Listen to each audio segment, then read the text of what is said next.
In this particular document, some senatorial districts have up to 120 billion, and my senatorial district has just 2 billion. Debates on constituency projects have often been among the stormy sessions in the National Assembly. Constituency projects, otherwise known as zonal intervention projects, were introduced in 1999. Since then, they have come under severe reviews over legality, sustainability, and violation of due process. Among the lawmakers, the dispute is on the disparities in the distribution formula, with ranking senators getting higher budgetary allocations. Some senators here, so-called senior senators, got 500 million each. I am a ranking senator, I didn't get. Our principal officers who will, of course, because they are most senior officers by virtue of their offices in Parliament, taking the extra share. Then, of course, you have the presiding officers. So you don't expect people that when they meet in Parliament, their ability to lobby, the ability to be able to find their way around how things are done in the system, where you now have slight differences in the figure. I'll give you a good example. Kano State has 22 members of Parliament.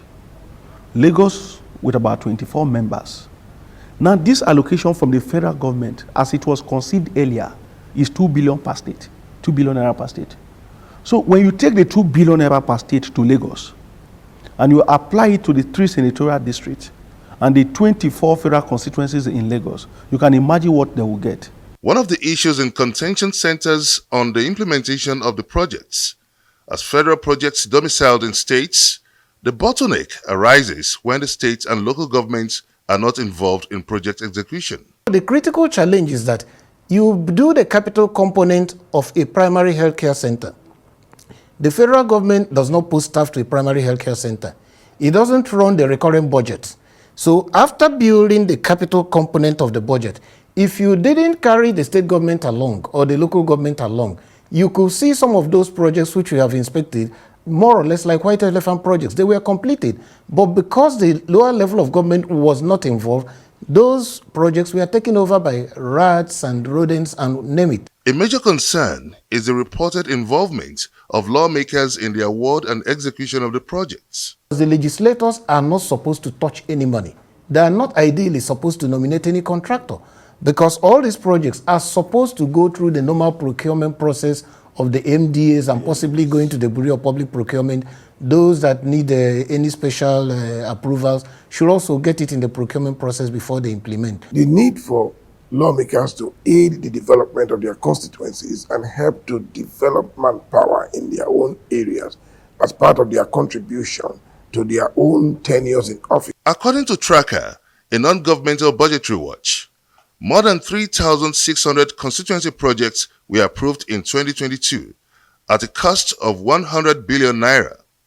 However, only about 2,000 were completed, 1,000 still ongoing, 100 abandoned, and 533 yet to commence. And the recent reports by the Independent Corrupt Practices Commission, ICPC, also revealed that 2 billion naira was siphoned through constituency projects in 2022. The ICPC recovered about 530 million naira in cash and 1.5 billion naira in assets. The ICPC is the police, the watchdog, the police of the implementation industry. So it's understandable if they raise those red flags. It's their duty to not just raise the red flag, it's go after those projects that have been poorly executed or have been corruptly executed, and show examples so as to prove to the Nigerian people that the fight against corruption is not only receiving lip services, and this is key. The latest uproar over constituency projects in the Senate has again brought the issue into public discourse. The prevailing consensus is that the execution of constituency projects is fraught with irregularities and abuse, making it difficult to ascertain if they are visible projects to match the amount of money budgeted for them. Benga Ashuru, Arise News.